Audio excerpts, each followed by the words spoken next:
Princípios para a pureza moral.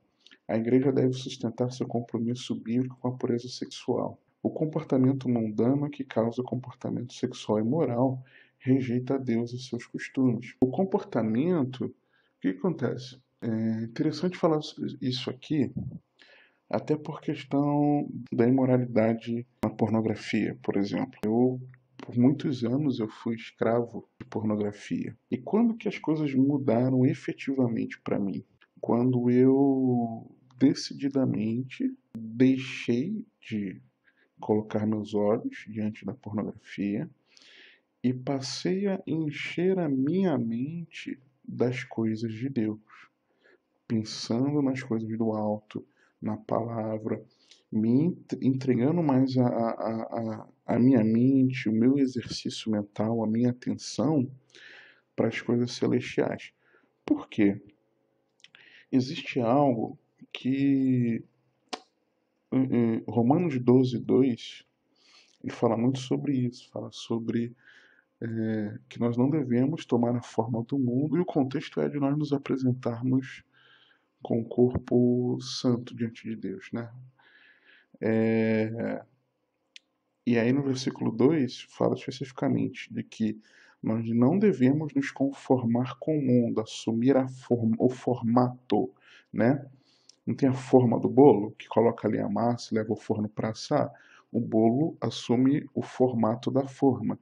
Então nós não devemos nos conformar, assumir a forma do mundo, o comportamento mundano. Porém, deveríamos fazer o quê? Nos transformar de que maneira?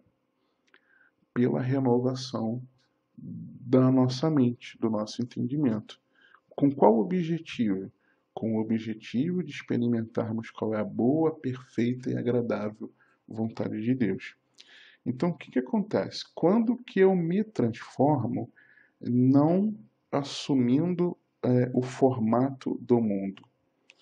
Quando os meus pensamentos naquilo que é a impureza, e aqui eu estou falando especificamente do comportamento da pornografia, tá? Quando eu renovo a minha mente com a palavra de Deus, eu estou vivendo esse princípio. Quando eu penso em tudo que é bom, tudo que é lícito, tudo que tem boa fama, alguma virtude há, que isso povoe meu pensamento, eu estou vivendo isso. O que acontece? Existe tudo aquilo que nós vemos, ouvimos e até o que falamos, porque acabamos por ouvir também, isso gera nas outras pessoas e em nós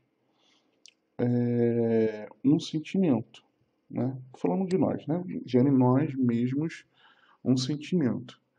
Então, quando, por exemplo, quando você está com os teus ombros caídos, com o teu olhar para baixo, olhando para baixo, isso acaba gerando em você uma sensação de que você está mal, de que você está para baixo. Quando você respira fundo e você levanta o teu olhar, quando você olha para o céu, chuvoso ou não, ensolarado ou não, mas você, sabe, eleva o teu olhar, por exemplo, isso acaba gerando em você um sentimento bom, de que você está bem. Quando você enche a sua mente dessas coisas malignas, isso gera em você momentaneamente uma sensação boa, mas o que acaba gerando em seguida, depois da prática? Uma sensação muito ruim, que nem sempre é arrependimento não, tá? Ou talvez um pré-arrependimento, né? Mas não um arrependimento completo, porque você não decidiu efetivamente abandonar, né? Não se converteu, não mudou a direção. E aí, quando repetidamente nós somos colocados diante de algumas coisas, das coisas, isso gera em nós, no nosso isso vem para o nosso subconsciente, tá? 5% da mente é aquilo que é consciente. e 95% no subconsciente. E tem coisas que nós carregamos desde lá de trás, de muitos anos, por exemplo. E se nós somos rotineiramente expostos à contaminação, e aí isso passa por televisão, por comerciais de televisão, muitos filmes, novela nem se fala, né? Hum, relacionamento com algumas pessoas que você não deveria. Então, quando nós somos expostos a certas contaminações, lembram que Jesus fala em Mateus, se eu não me engano, de que os nossos olhos são a candeia, né, da alma.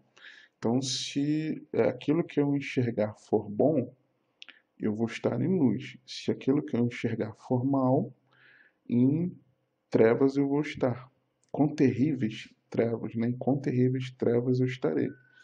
Então, quando eu coloco os meus olhos naquilo que é treva, que é um pecado, que é sujo, que contamina, isso gera no subconsciente, reforça no subconsciente, cria algo enraizado, ok? E quando eu sou exposto a isso, isso gera em mim um comportamento, uma sensação, um sentimento. E esse sentimento gera um comportamento. Quando esse comportamento ele é repetidamente executado, ele se torna um hábito. Então, quando é que eu quebro esse ciclo maligno? Quando eu passo a mudar aquilo ao que eu sou exposto. Então eu mudo o que eu assisto, o que eu vejo, o que eu leio, o que eu ouço, né? Isso muda em mim o sentimento, que vai mudar em mim o comportamento, vai gerar em mim, se eu repetidamente fizer isso, vai gerar em mim um hábito, e esse novo hábito, ele vai ser um hábito que, pelo contrário, ao invés de ser um comportamento mundano, um hábito mundano, que rejeita Deus e seus costumes, pelo contrário, ele vai passar a glorificar a Deus, entendeu? Então é muito importante entender isso aqui. 1 Tessalonicenses 4, 3 a 6. Pois esta é a vontade de Deus, a vossa santificação, que vos abstenhais da prostituição, que cada um saiba possuir o próprio corpo em santificação e honra, não com desejo de lascívia, como os gentios que não conhecem a Deus, e que nesta matéria ninguém ofenda nem defraude o seu irmão, porque o Senhor, contra todas essas coisas, como antes vos avisamos e testificamos claramente, é o vingador. Então reconheça que a santificação inclui pureza sexual e autocontrole moral. Nunca engane os outros, isto é, não trapaceie, não defraude os irmãos através de ligações sexuais erradas. Então tem pessoas que da forma como se portam, aquilo que fazem com o outro, levam o outro ao pecado. Né? Então é muito cuidado, é muito importante não nos portarmos de maneira imprópria, pecaminosa, né? Impura, e muito menos conduzir os irmãos com as nossas atitudes, com a forma como a gente fala, se comporta, veste, a isso, certo? 1 Tessalonicenses 4, 7 e 8. Porquanto Deus não nos chamou para a impureza, e sim para a santificação. De sorte, quem rejeita estas coisas, não rejeita o homem, sim a Deus que também vos dá o seu Espírito Santo. Então, tem gente que fala assim: ah, vocês são muito religiosos, ah, você é religioso, ah, o fulano é religioso, ah, aquela igreja lá é muito religiosa, porque preza pela santificação, prega contra o pecado, contra a impureza, e prega pela santificação. E tem gente que rejeita isso. Então, quem rejeita isso, você não está rejeitando o pastor que prega isso. Você não está rejeitando o irmão que prega isso. Você está rejeitando a Deus.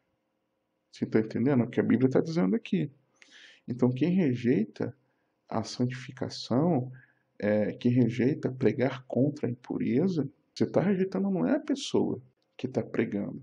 Você está rejeitando é o próprio Deus. Você está entendendo isso?